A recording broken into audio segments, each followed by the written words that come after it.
कुठेही थांबतो मी, म्हणून थोडासा मला वेळ होते. तर तुम्ही जे एवढं भरगच्च नाही तुम्ही मिस केलं असतं, जर उशीर केला असता आणि सुधाकर बोलता भाषण झालं की कार्यक्रम हेच झाला असता, बरोबर ना विजयराव विल्लेकरजी? नमस्कार. तर म्हणून माझं मत आहे की बाबा या बाजार समितीनं आमच्या इथंही आमच्या जवळ आमचे सहकार नेते आमचे अनंतदादा साबळे त्यांच्याही जवळ कृषी उत्पन्न बाजार समिती, खरेदी विक्री, जिनी तिन्ही संस्था आहेत आणि प्रामुख्यानं एका संस्थेचा मी संचालक आहे. म्हणून मला खरेदी विक्री म्हणा की बाजार समिती म्हणा हे तुमच्या सहकार गटातूनच मला त्या गोष्टी भेटल्या आहेत आणि तुम्ही लोकांनी सहकार गटाने तर मला भरपूर मदत केली आहे. म्हणून मी आमदार म्हणून तुमच्या ह्याच्यातलाच एक माणूस बसलो आहे. सहकार गटाचा मला आमदार बनवण्यात खूप मोठा मोलाचा वाटा आहे, हे मी कधी विसरू शकणार नाही. कारण ती अंजनगावची बाजार समिती असो की दर्यापूरची बाजार समिती असो, फक्त एवढंच आहे सुनील पाटील, तुमच्या बाजार समितीनं खरोखर उच्चांक घातला आहे. तुमच्या बाजार समितीला एवढा मोठा शासनाचा पुरस्कार भेटला आहे, लय मोठी गोष्ट आहे. आणि ही एवढी मोठी इमारत हे काही साध्या गोष्टी नाही आहे की आपण आपल्याच इमारतमध्ये आपला कार्यक्रम करू.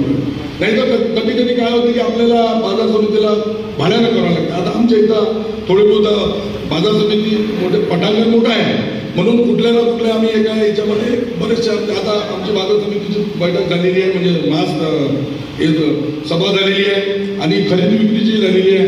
आम सभेमध्ये लोक भरपूर येतात, पण या पद्धतीचं जे तुम्ही वातावरण करता खरं तुम्हाला शुभेच्छा देण्यासारखं आहे. एवढा मोठा शासनाचा पुरस्कार भेटला आहे, एवढी मोठी तुम्ही जे प्रगती केलेली आहे त्याबद्दल तुमचं खूप खूप मी धन्यवाद देतो आणि आपल्या लोकांचे धन्यवाद देतो की बाबा तुम्ही लोकांचा सपोर्ट असल्यावरच या गोष्टीची आणि या समितीची उन्नती होऊ शकते.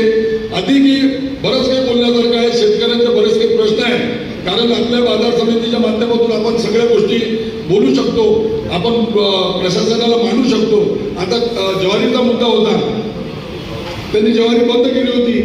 तहसीलदार साहेबांना अंजनगावचे इकडचे त्यांना सांगितलं की बाबा तुम्ही जे अपुरी मला 30 तारीख घेतली होती, लास्ट मला 30 तारीख असं काहीतरी आहे. काही काही लोकांच्या घरात अजूनपर्यंत ज्वारी तशीच आहे. त्या पद्धतीनं थोडंसं सुनील पाटील तुम्ही आणखी आपल्याला जे काही बोलायचं असेल ते आपण तिकडे बोलू. आणि माझ्याकडनं जे तुम्हाला जे सुविधा आता आमदार तुमचाच आहे, सर्वसाधारण जनतेचा आमदार आहे. शिवसेना आणि राष्ट्रवादी आणि काँग्रेस या लोकांनी महाविकास आघाडी म्हणून मला आमदार म्हणून निवडून दिलेला आहे. त्या गोष्टीचं भान ठेवून तुम्हाला जेही माझ्याकडनं ज्या काही अपेक्षा असतात किंवा जे काही मला जे करायचे आहे ते मी बोललेलो आहोत तुम्हाला ते मी करण्याचे तंतोतंत प्रयत्न करीन. थोडं मागापुढे होईल पण निश्चितच करण्याचा प्रयत्न करीन. राजू पाटलाला माहिती आहे, आता आम्ही गावात जाऊन आलो आहे त्यांनाही ग्रामपंचायतचा चांगला म्हणजे पुरस्कार मिळण्याचे